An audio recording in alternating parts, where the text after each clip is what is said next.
మా లడ్డుగాడు అవకాశం కోసం ఎదురు చూస్తా ఉంటాడనమాట. ఇంతకీ అవకాశం ఏందక్కా అంటారా? మష్రూమ్ అండి. మష్రూమ్ తీసుకొచ్చి 4 రోజులైంది ఫ్రిడ్జ్‌లోనే ఉంది. ఇంకా వండట్లేంది ఏంది మా మమ్మీ అనైతే అనుకుంటూ ఉన్నాడు.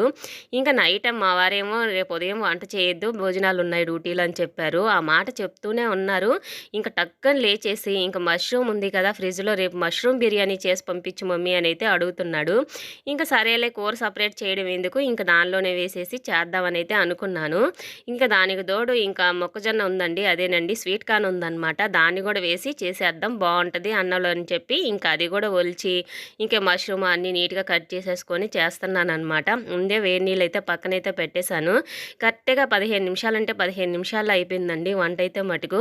ఉదయాన్నే చెప్తున్నాడు, "ఈరోజు చేసి పంపిస్తావా? లేదా నిజం చెప్పు" అనైతే అడిగి మరీ వెళ్తున్నాడనమాట. ముందే దండోరేసేస్తాడు స్కూల్లో. ఇంక పిల్లలందరి దగ్గర ఈరోజు మష్రూమ్ బిర్యానీ వచ్చిద్ది నాకు మనందరం షేర్ చేసుకుందాం అని. ఏందోనండి అదొక అలవాటయిపోయింది మా వోడికి. పక్కనోళ్ళకి పెట్టి ఆనందపడే ఆనందం ఏందో మరి ఇంక ఇలాగైతే చేసేసినాననమాట.